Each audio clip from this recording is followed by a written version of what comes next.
अस्सलाम वालेकुम students, hope you all are fine. Students, आज हम bio class 11 chapter number 15 ecology पढ़ेंगे।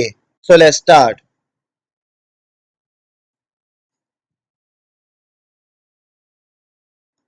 The different communities of living organisms interact with their environment. The study of relationship of living organisms with each other and their physical surrounding is called ecology. क्या है बच्चों की different जो communities हैं living organisms की, वो क्या करती हैं, अपने इन्वायरमेंट के साथ इंटरेक्ट करती हैं। तो ये जो स्टडी है हमारे पास, in relation of living organism with each other and with their physical surrounding, it is called ecology. It is a way to study the structure and function of nature. In today's rapidly evolving world, it has become increasingly crucial to recognize the significance of ecology and how it impacts our daily life. Understanding the intricate web of relationship between living organism and environment is key to not only our survival but also the preservation of Earth's natural resources. In this article, we will explore the depths of ecology, shedding light on its importance and how can we actively contribute towards its conservation of resources. First one is ecosystem. It is major unit of ecology. ठीक है, ecology का जो major unit है वो क्या है? Ecology, ecosystem. Ecosystem consist of atmosphere, hydrosphere, soil and biological communities. कह रहा है इकोसिस्टम के अंदर हमारे पास क्या क्या आ जाता है? एटमोस्फियर भी आ जाता है, हाइड्रोस्फियर भी, सॉइल भी एंड बायोलॉजिकल कम्युनिटीज भी, यानी लिविंग ऑर्गेनिज्म भी. It is a self sustained geographical area where living organisms interact with their non-living environment. कह रहा है बच्चों, इकोसिस्टम क्या होता है? It is a self sustain geographical area where living organisms interact with non-living environment. Thus, plant and animal communities together with their non-separable environment form ecosystem. तो कह रहा है इकोसिस्टम क्या हुआ कि जो प्लांट और एनिमल की कम्युनिटीज है with their non separable environment, उनके इन्वायरमेंट के साथ अब उनका क्या ये क्या है? Collectively ecosystem. One key characteristic of ecosystem is biodiversity. जो बेयर कैरेक्टरिस्टिक का इकोसिस्टम की वो क्या है? Biodiversity. Biodiversity refers to variety of different species of plants, animals and microorganisms that coexist with ecosystem. देखिए बच्चों, बायो मीन्स होता है लाइफ, डाइवर्सिटी मीन्स वैरायटी. तो वैरायटी ऑफ लाइफ यानी वैरायटी ऑफ लिविंग ऑर्गेनिजम्स. ठीक है, तो लिविंग हमारे पास ऑर्गेनिज्म हमारे पास कौन कौन से? प्लांट से, एनिमल्स से, micro organism. So biodiversity refers to variety of different species of plant, animal and microorganism which coexist within ecosystem. This diversity is essential for stability and resilience of ecosystem. कह रहा बच्चों, ये जो diversity है ना, ये essential है stability के लिए. Each species play a specific role in ecosystem which contribute to the overall balance and functioning of ecosystem. कह रहा है हर जो स्पीशी है वो एक स्पेसिफिक रोल प्ले कर रही होती है इकोसिस्टम में, और जो ओवरऑल जो बैलेंस है इकोसिस्टम का उसको मेंटेन करने में कंट्रीब्यूट कर रही होती है. Species is a group of related organisms which can interbreed among themselves freely in nature. Members of a species living in a geographical at a given time for population. कह रहा है species के member जो एक खास geographical area में रह रहे हो एक खास टाइप पे, उनको हम कहते हैं ये क्या है? Population. Co-evolving populations of different species interact with each other in several ways. They may compete for resources, one may prey over some other form, or they may form symbiotic relations. Such interacting populations collectively form community. कह रही वो जो कोई value population होती है जो साथ साथ इवॉल्व हो रही है, वो कह रहा है एक दूसरे के साथ इंटरेक्ट करती है डिफरेंट वेज में. वो एक दूसरे के साथ रिसोर्सिस के लिए compete कर सकते हैं और शिकार कर सकते हैं. ये जो इंटरेक्टिंग पॉपुलेशंस होती हैं ये कलेक्टिवली क्या बना लेती हैं? एक community. In an ecosystem different populations interact with each other and their environment. These interactions are essential for survival and well-being of all organisms within ecosystem.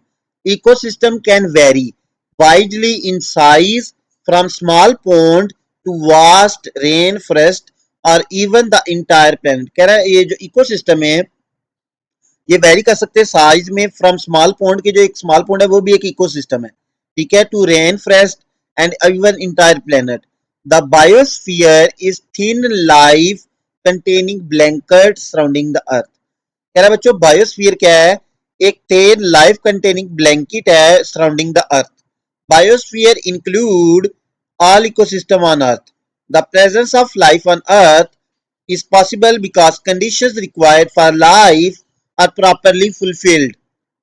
These include the steady supply of energy from sun, presence of water as medium of life, suitable range of temperature, correct proportion of minerals, and screening of ultraviolet radiations by ozone. Next is components of ecosystem. An ecosystem comprises of two basic parts, abiotic components and biotic components. Ecosystem के basically बच्चों दो ही parts होते हैं एक abiotic and biotic biotic कहते हैं living components को abiotic कहते हैं नॉन लिविंग कंपोनेंट्स को the abiotic include non living factors which are present in ecosystem the important non living factors are light air water soil and basic elements and compounds the biotic compounds comprise living part of ecosystem biotic components are further classified as producers consumers and decomposers कह रहा biotic components में हमारे living organisms आ जाते हैं और उनको भी हम फर्दर क्लासिफाई कर लेते हैं एज प्रोड्यूसर कंज्यूमर और डिकम्पोजर ठीक है प्रोड्यूसर्स कौन होते हैं producers are autotrophs producer include plants and algae and photosynthetic bacteria these organisms are able to synthesize complex organic compound food from inorganic raw material producers form the basis of ecosystem कह रहा है बच्चों सबसे पहले हमारे पास producers आ जाते हैं ये ऑटोट्रॉफ होते हैं यानी अपनी फूड जो खुद प्रिपेयर करते हैं ठीक है इनमें हमारे पास कौन कौन सा प्लांट्स आ जाते हैं प्लांट्स भी प्रोड्यूसर्स हैं एल्गी और photosynthetic bacteria these organisms are able to synthesize complex organic compounds food from inorganic raw material producers form the basis of any ecosystem. In terrestrial ecosystem, plants are main producer.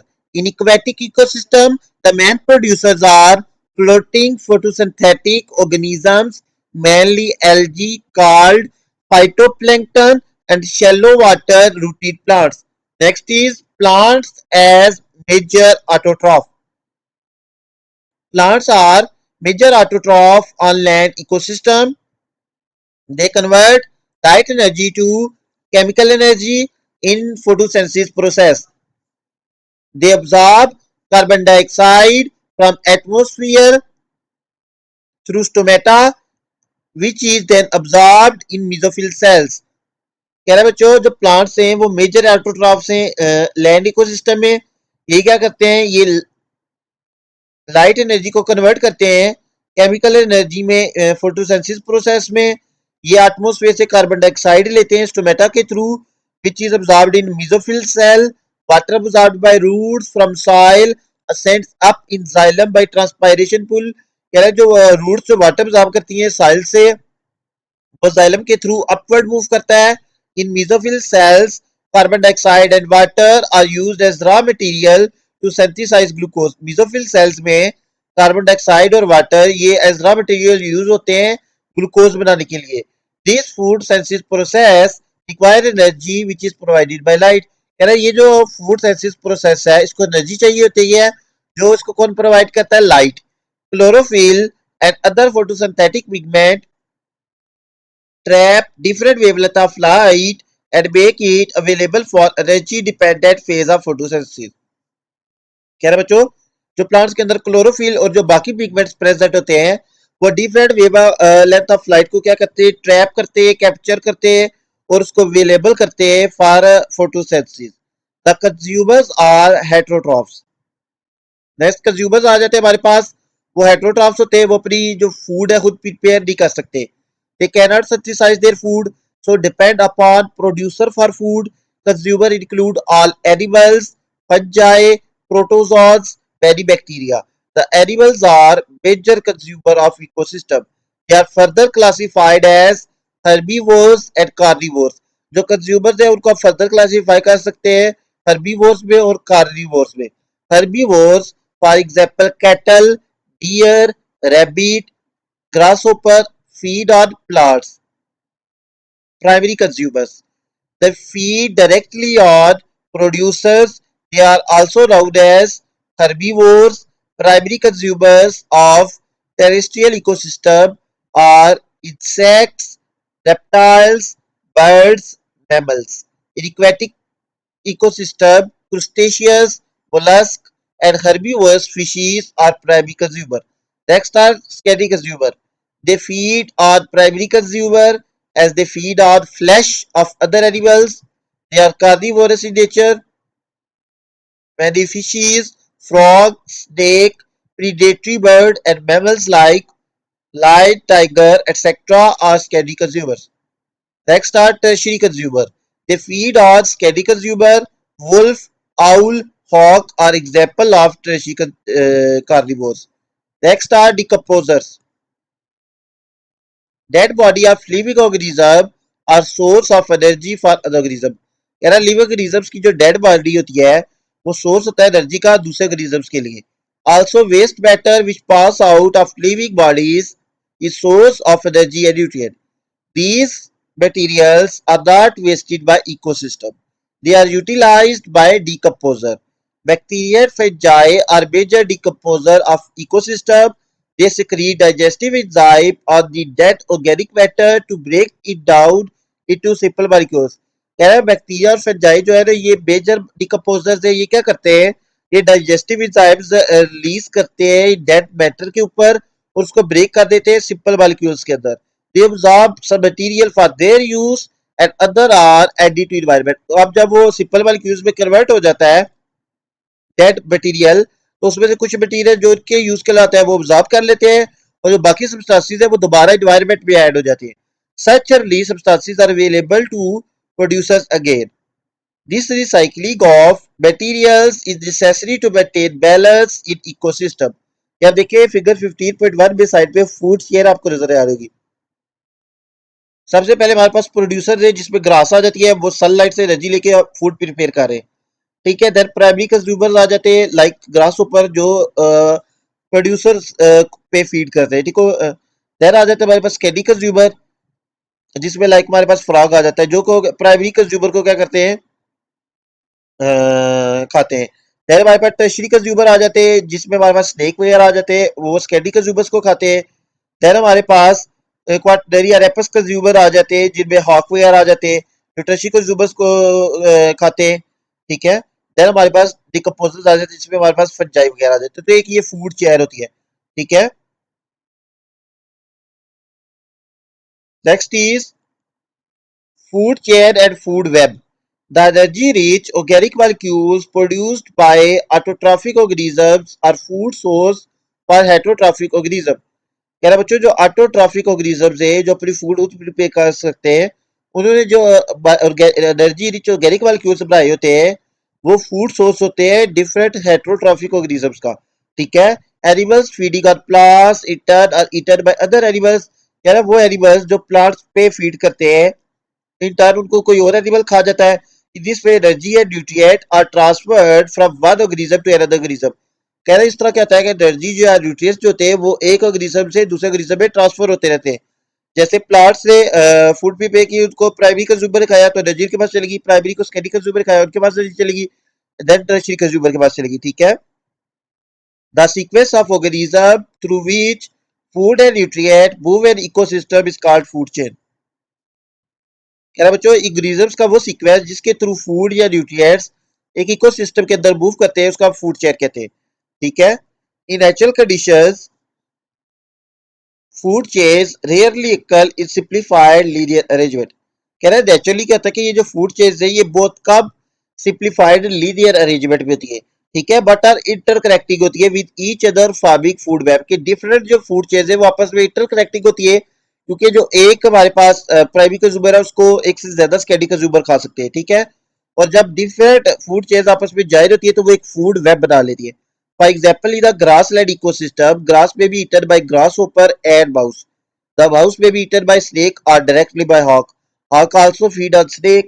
On the other hand, grasshopper is eaten by frog, which is eaten by snake. Frog is also eaten by hawk. Food web provide food alternative at each trophic level. They are important to maintain balance in ecosystem. ये side में देखिए figure 15.2 में एक food web show की हुई है। सबसे पहले हमारे पास प्रोड्यूसर्स है ग्रास। अब देखिए ग्रास को माउस भी खा सकता है, ग्रास होपर भी खा सकता है, रैबिट भी खा सकता है। अब ग्रास होपर को तो फ्रॉग भी खा सकता है, बर्ड भी खा सकता है, ठीक है। अब जो फ्रॉग है उसको आउल भी खा सकता है, स्नेक भी, बर्ड को भी स्नेक खा सकता है, ठीक है। अब जो स्नेक है उसको कौन खाता है? हॉक। इसी तरह अगर आप यहाँ से देखें माउस जो है उसको डायरेक्टली हॉक भी खा सकता है या उसको फॉक्स भी खा सकती है, ठीक है। इसी तरह से जो रैबिट है उसको फॉक्स खा सकती है। तो ये देखिए ये डिफरेंट जो फूड चेन्स है आपस में कनेक्टेड है, और रैबिट को डायरेक्टली हॉक भी खा सकता है। तो ये क्या एक बना रहे हैं, एक फूड वेब बना रहे हैं, ठीक है, एक फूड वेब है, ठीक है।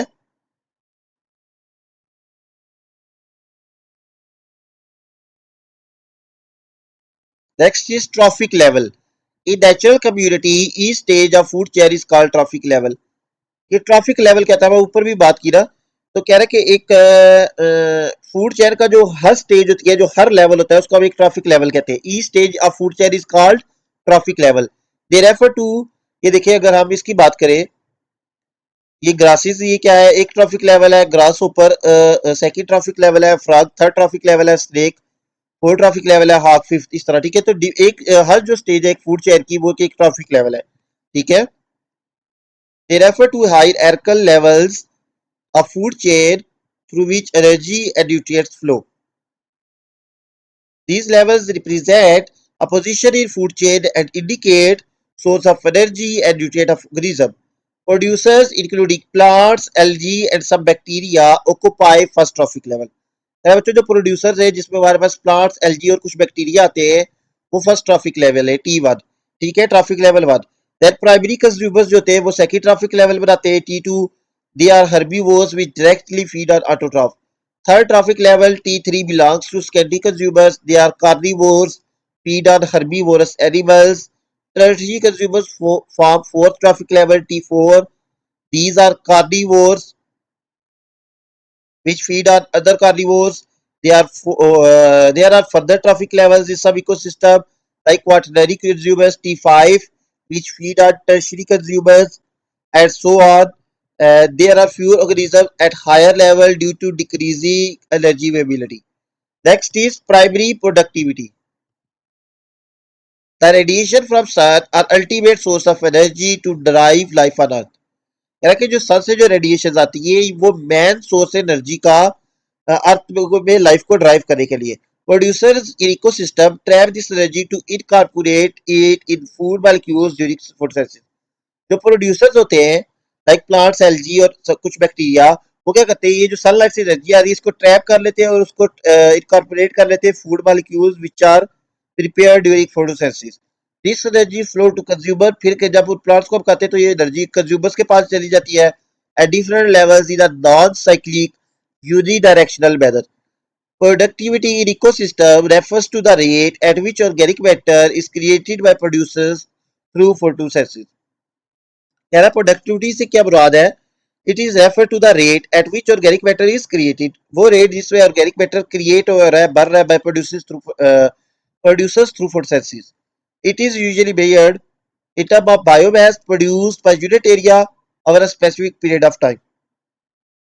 In ecosystem, the total number of solar energy fixed by producers in photosynthesis process is called gross primary product GPP. यानी कि जो total solar energy producers fix करते हैं फोटोसिंथेसिस प्रोसेस के दौरान उसको आप कहते हैं gross primary productivity GPP. It depends upon availability of light, water, inorganic nutrients and suitable temperature. The net primary productivity NPP. एक और हमारे पास टर्म आ गई है NPP which is net primary productivity. पहले हमारे पास थी GPP grass primary productivity. NPV is amount of energy left after producers have met their respiratory need. कह रहे वो एनर्जी जो बच जाती है आफ्टर प्रोड्यूसर, जब प्रोड्यूसर जो की जो रिस्पायरेटरी नीड मीट हो जाती है उसके बाद जो एनर्जी बच जाती है उसको हम कहते हैं net primary productivity. It appears as organic matter or biomass of producer. NPP is critical ecological parameter because it represents energy available to support entire food web of ecosystem, including herbivores, carnivores and decomposers. तो दोस्तों हमारा ये topic complete हो चुका है. Hopefully आपको समझ आ गया होगा. If you have any doubt you can ask in comment section. Please like share and subscribe my YouTube channel. Thank you.